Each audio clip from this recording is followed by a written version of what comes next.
नमस्कार मंडळी. मला नेहमीच एक प्रश्न पडतो की उद्या मुलांच्या डब्यासाठी काय बनवायचं किंवा त्यांच्या नाश्त्यासाठी काय बनवायचं, जे पौष्टिकही असेल, पटकन तयार होणारही असेल आणि मुलांच्या पोटभरीचंही असेल. म्हणून मी नेहमी माझ्या घरात असा एक पीठ तयार करून ठेवते, जेणेकरून मुलं कधीही बोलली की मम्मी आम्हाला भूक लागलेली आहे आणि घरात भाजीही नसेल, तर मी पटकन त्यांना हा पदार्थ बनवून देऊ शकेन.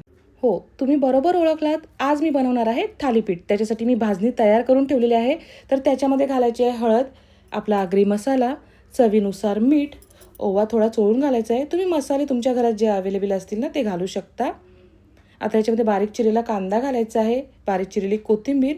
तुमच्याकडे कोणतीही भाजी असेल तुम्ही घालू शकता, पालेभाज्या वगैरे. इथं मी गाजर किसून घातलेलं आहे.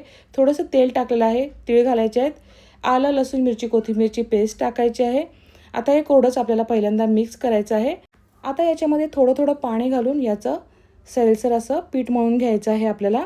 हे बघा अशा पद्धतीत. हा बघा सैलसर पीठ असा छान मळून झालेला आहे. आता गॅसवर मी तवा गरम करत ठेवलेला आहे. एका साईडला मी याचा गोळा बनवून घेत आहे. तुम्हाला जेवढं मोठं थालीपीठ पाहिजे तेवढा आपल्याला गोळा घ्यायचा आहे. इथं ओलं कापड घ्यायचं आहे, भिजून छान पिळून घ्यायचं. त्याच्यावर मी तीळ टाकलेले आहेत. त्याच्यावर आपल्याला हा पिठाचा गोळा टाकायचा आहे. तीळ तुम्ही आधी टाकू शकता किंवा नंतर टाकलं तरी चालेल. हाताला थोडं पाणी घालून हे आपल्याला असं थापायचं आहे. जेवढं पातळ तुम्हाला करता येईल तेवढं पातळ करायचं आहे. आता याच्यामध्ये होल करून घ्यायचे आहेत, म्हणजे वरून आपल्याला याच्यामध्ये तेल सोडता येईल अशा पद्धतीत. आता तुम्ही बघा, मी डायरेक्ट असा तव्यावर हे थालीपीठ टाकलेलं आहे.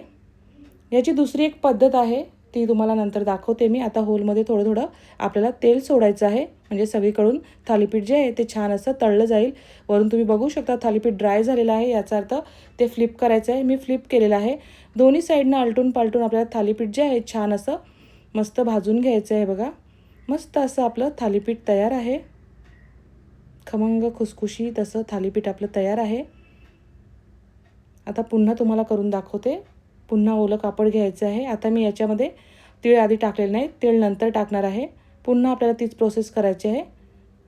होल करून घ्यायचे आहेत अशा पद्धतीत. आता तुम्ही बघू शकता, मी जो रुमाल आहे तो दोन्ही टोकाला पकडलेला आहे आणि अलगद तव्यामध्ये असं सोडत आहे.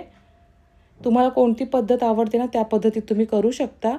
आता याच्यामध्ये पुन्हा आपल्याला तेल सोडायचं आहे. ड्राय झालं की आपल्याला हे फ्लिप करायचं आहे. आलटून पालटून छान आपल्याला थालीपीठ भाजून घ्यायचं आहे. मस्त असं आपलं थालीपीठ तयार आहे. तर तुम्हाला या थालीपीठाच्या भाजणीची रेसिपी पाहिजे असेल तर कॉमेंटमध्ये भाजणी लिहा, मी व्हिडिओ अपलोड करेन. तर हे थालीपीठ तुम्ही लोणच्याबरोबर किंवा दह्याबरोबर खाऊ शकता. हे माझं घरचं क्रश लोणचं आहे आणि दही घेतलेलं आहे. हे बघा मस्त असे आपले खमंग खुसखुशीत असे थालीपीठ तयार आहेत. तुम्ही हे थालीपीठ डब्यामध्ये देऊ शकता, नाश्त्यासाठी बनवू शकता किंवा प्रवासातही नेऊ शकता. मी हे आजच्या जेवणासाठी बनवलेले आहेत. तर मस्त असे आपले खमंग खुसखुशीत आणि पौष्टिक असे थालीपीठ तयार आहेत. तर तुम्हालाही माझी आजची थालीपीठाची रेसिपी कशी वाटली? जर तुम्हालाही माझी रेसिपी आवडली असेल तर माझ्या व्हिडिओला लाईक करा, शेअर करा आणि अजूनपर्यंत जर तुम्ही माझ्या चॅनलला फॉलो किंवा सबस्क्राईब केलं नसेल तर माझ्या चॅनलला फॉलो सबस्क्राईब करायला विसरू नका. धन्यवाद.